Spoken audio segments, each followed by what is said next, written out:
Film की शुरुआत होती है मंगोलिया के डिजर्ट से, जो कि ईस्ट एशिया का सबसे बड़ा रेगिस्तान है। और इस रेगिस्तान के बीचों बीच एक कंपनी आई होती है जो कि यहाँ से तेल निकालना चाहती थी, पर इनकी इन्फॉर्मेशन गलत निकलती है, यहाँ कोई तेल नहीं होता। जिसके बाद ये अब यहाँ से वापस जाने का निर्णय लेते हैं और इनको वापस ले जाने के लिए यहाँ पर एक प्लेन भेजा गया है, जिस प्लेन के पायलट का नाम फ्रैंक होता है और उसके साथ उसका को पायलट भी था। और अब सभी वर्कर्स अपना अपना सामान लेकर जहाज में चढ़ जाते हैं और प्लेन में बैठकर अपने शहर बीजिंग के लिए निकल पड़ते हैं। लेकिन कुछ ही देर बाद उनके इस सफर के दौरान एक बहुत बड़ा तूफान आना शुरू हो जाता है, जिसे देखकर फ्रैंक का को पायलट कहता है कि हमें अपने प्लेन को एक बार लैंड कर देना चाहिए और तूफान थमते ही हम दोबारा उड़ान भर लेंगे। लेकिन फ्रैंक उसकी बात नहीं मानता और इसी वजह से ये उस तूफान में फंस जाते हैं। ये रेडियो की मदद से संपर्क करने की कोशिश करते हैं, पर उनका संपर्क नहीं हो पा रहा होता। इसी दौरान उनका एक इंजन भी खराब हो जाता है और अब फ्रैंक इमरजेंसी लैंडिंग के लिए तैयार हो जाता है, पर उसे आगे कुछ भी दिखाई नहीं दे रहा होता। और उनका प्लेन जैसे ही नीचे उतरने वाला होता है तो उनके प्लेन का पिछला हिस्सा एक चट्टान से टकरा जाता है और पीछे का दरवाजा खुल जाने के कारण एक वर्कर नीचे गिर जाता है, जिससे उसकी मृत्यु हो जाती है। और अब इनका प्लेन रेगिस्तान की रेत में घिसटता हुआ आगे तक जाता है और जब प्लेन रुकता है तो उसके अंदर 2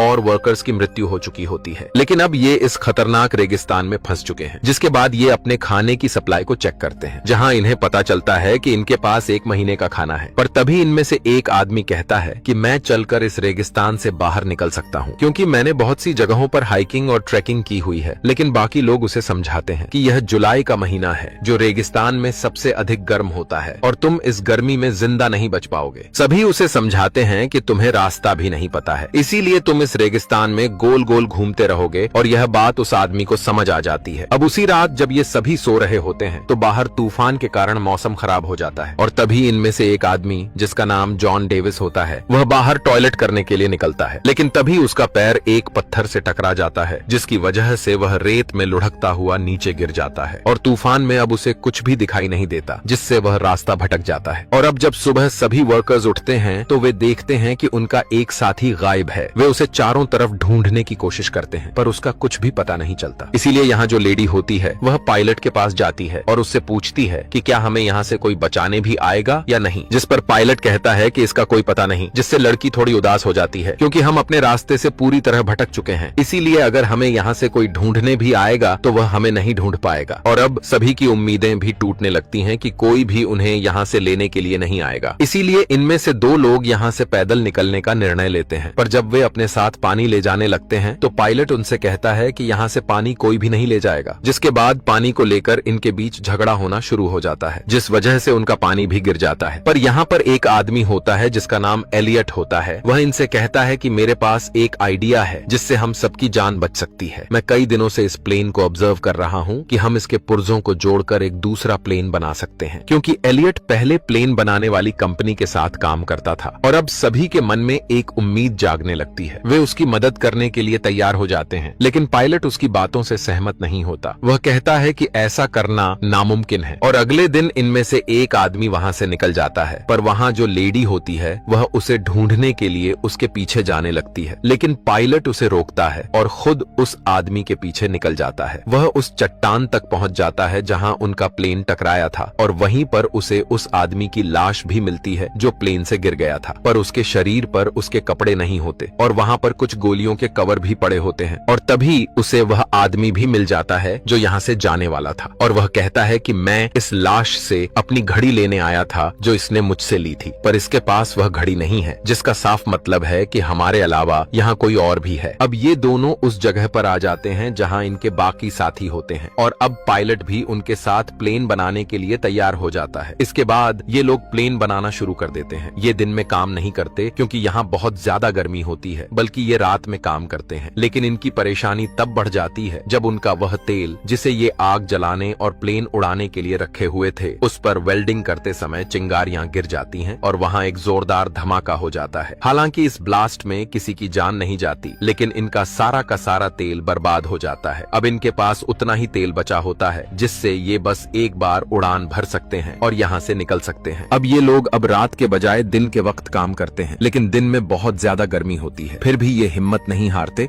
और काम शुरू कर देते हैं। अब जब इन्होंने प्लेन को रीबिल्ड करना स्टार्ट किया है तो एक विंग को जोड़ना जरूरी है। इनके पास सिर्फ एक ही मौका है है अगर विंग गिर गया तो ये लोग प्लेन को दोबारा नहीं बना सकते क्योंकि इनके पास क्रेन नहीं है। ये विंग को धीरे धीरे ऊपर से नीचे गिराते हैं, लेकिन अचानक वो चैन टूट जाती है जो विंग को होल्ड किए हुए थी। विंग जमीन की तरफ घिसकता हुआ जाता है और सीधा प्लेन से टकरा जाता है। ये देखकर सब हैरान रह जाते हैं। प्लेन के अंदर इनका एक दोस्त पहले से होता है जिसका काम था उस विंग को बोर्ड से जोड़ना। जब विंग गिरता है वो बाहर आता है और कहता है मैंने काम मुकम्मल कर दिया। असल में विंग गिरते हुए उसी जगह पर लगता है जहां लगना चाहिए था। इस तरह प्लेन का स्ट्रक्चर मुकम्मल हो जाता है। अब सबको उम्मीद होती है कि वो यहाँ से उड़ा सकते हैं। सब खुशी मनाते हैं, डांस करते हैं और एंजॉय करते हैं। साथ ही वो रेगिस्तान की रेत हटाकर एक रनवे तैयार कर रहे होते हैं ताकि प्लेन टेक ऑफ कर सके। लेकिन सब कुछ आसान नहीं होता। एक दिन एक डेंजरस इलेक्ट्रिक स्टॉर्म आता है। बिजलियां गिर रही होती हैं और विंग के अंदर पेट्रोल होता है, इसलिए सब लोग वहां से दूर भाग जाते हैं। एलियट नहीं जाता। वो चाहता है कि प्लेन सेफ रहे। जब उस पर बिजली गिरने वाली होती है, फ्रैंक उसे खींचकर नीचे गिराता है और उसकी जान बच जाती है। अगर एलियट को कुछ हो जाता तो फिर कोई प्लेन मुकम्मल नहीं कर सकता था। अब ये लोग अपने प्लेन का नाम फीनिक्स रखते हैं। फीनिक्स इजिप्शियन मिथोलॉजी का एक जानदार होता है जो रेगिस्तान से दोबारा जन्म लेता है। बहुत पावरफुल माना जाता है, लेकिन अभी भी इन्हें अपने प्लेन पर काफी काम करना बाकी है। धीरे धीरे इनका पानी भी खत्म हो रहा होता है। एक रात वो लोग दूर से कुछ टेंट्स देखते हैं। वहाँ कुछ लोग सो रहे होते हैं। ये लोग असल में स्मगलर्स होते हैं जो हथियार सप्लाई करते हैं रेगिस्तान के रास्ते। फ्रैंक कहता है कि हमें उनसे पानी की मदद लेनी चाहिए। एलियट मना करता है, लेकिन फ्रैंक और कुछ साथी उन स्मगलर्स के पास जाते हैं। फ्रैंक और उसका दोस्त एक पत्थर के पीछे छुप जाते हैं ताकि अगर कुछ गलत हो तो अटैक कर सकें। इनके पास गन्स होती हैं। जब वो पानी मांगते हैं तो एक स्मगलर इनके एक आदमी पर गोली चला देता है। फ्रैंक और उसका दोस्त फौरन फायर करते हैं और कुछ स्मगलर्स को मार देते हैं, लेकिन एक स्मगलर जख्मी हालत में भाग जाता है। फ्रैंक के पास मौका होता है उसे मारने का, लेकिन वो गोली नहीं चलाता क्योंकि वो खूनी नहीं बनना चाहता। जेम्स उन मरे हुए स्मगलर्स में से एक की घड़ी देखता है। वो घड़ी उस दोस्त की होती है जो प्लेन से गिरकर मर गया था। इसका मतलब ये है कि ये वही स्मगलर्स हैं जो पहले भी यहाँ आए थे। अब एक जख्मी स्मगलर को ये लोग अपने प्लेन के पास ले जाते हैं। कुछ लोग कहते हैं कि उसे मार दिया जाए, लेकिन फ्रैंक मना करता है। जब सबके बीच बहस हो रही होती है, एलियट अचानक उस स्मगलर को गोली मार देता है। इस पर फ्रैंक और एलियट के दरमियान बहस शुरू हो जाती है। एलियट फ्रैंक को दोष देता है। वो कहता है कि तुम पायलट थे, तुम्हारी वजह से हम यहाँ फंस गए हैं, तुम्हारी वजह से हमारा एक साथी भी मर गया, मैंने मना किया था, फिर भी तुम गए वहाँ। ये बात सुनकर फ्रैंक को गुस्सा आ जाता है। वो एलियट को एक जोर का पंच मार देता है। अब एलियट नाराज हो जाता है क्योंकि उसकी ईगो हर्ट होती है। वो कहता है मैं अब प्लेन नहीं बनाऊंगा, जितना काम मुझे करना था मैं कर चुका हूँ। मैं यहाँ 10 लोगों के बराबर काम करता हूँ और तुम सब सिर्फ आराम करते हो। केली उसके पास आती है और कहती है तुम्हारे बगैर हम ये प्लेन नहीं बना सकते, हमें तुम्हारी जरूरत है। एलियट कहता है अगर सब लोग मुझसे रिक्वेस्ट करेंगे तभी मैं काम शुरू करूंगा। फिर सब लोग, यहाँ तक के फ्रैंक भी, उससे रिक्वेस्ट करते हैं। फ्रैंक कहता है तुम ही यहाँ के बॉस हो, कृपया इस काम को मुकम्मल करो। एलियट मान जाता है। फिर सब मिलकर दोबारा से प्लेन बनाने के काम में लग जाते हैं। एक दिन ये लोग दूरबीन से देखते हैं कि वो स्मगलर जो भाग गया था अब अपने दोस्तों के साथ वापस आ गया है, लेकिन वो आगे नहीं बढ़ते क्योंकि वो जानते हैं कि इन लोगों के पास अब उनके ही हथियार हैं। स्मगलर्स को पता होता है कि इनका पानी और खाना जल्दी खत्म हो जाएगा और जब ये कमजोर हो जाएंगे तो वो हमला करेंगे। ये लोग और भी तेजी से काम करना शुरू कर देते हैं। आखिरकार उनका काम मुकम्मल हो जाता है। तभी फ्रैंक को एक मैगजीन मिलती है जिसमें कई तरह के प्लेन्स के मॉडल होते हैं। पता चलता है कि एलियट ने प्लेन का मॉडल इन्हीं टॉय मॉडल्स को देखकर बनाया था। दरअसल वो छोटे छोटे उड़ने वाले मॉडल प्लेन्स बनाया करता था, लेकिन कभी भी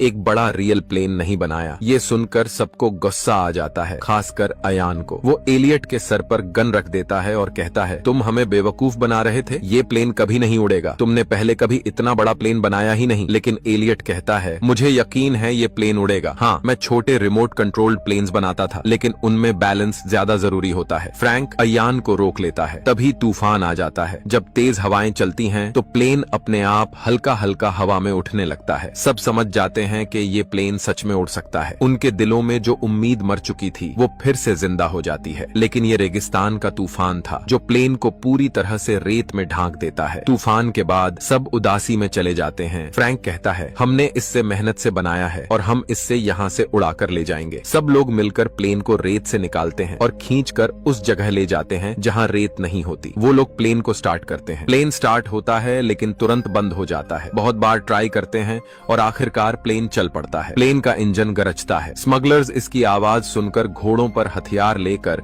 इनकी तरफ भागने लगते हैं। सब लोग प्लेन के ऊपर चढ़ जाते हैं और विंग्स से लटक जाते हैं। दरअसल इस प्लेन के डिजाइन में अंदर बैठने की जगह नहीं होती। इन्होंने एक बड़े प्लेन के हिस्से से छोटा प्लेन बनाया होता है। प्लेन रनवे पर भागता है और पीछे से स्मगलर्स गोलियां चला रहे होते हैं, लेकिन किसी को भी गोली नहीं लगती। जैसे ही रनवे खत्म होता है, स्मगलर्स को लगता है ये लोग गए काम से, लेकिन अगले ही पल उनका फीनिक्स उस खाई से उड़ जाता है। सब लोग खुशी से झूम उठते हैं। महीनों की मेहनत आखिर कामयाब हो गई। इस तरह से ये लोग मौत के मुंह से उस खतरनाक रेगिस्तान से निकल जाते हैं, जहां से बचकर निकलना नामुमकिन था। एलियट की फोटो एक मैगजीन में छपती है, जहां लिखा होता है, नासा की नई उम्मीद।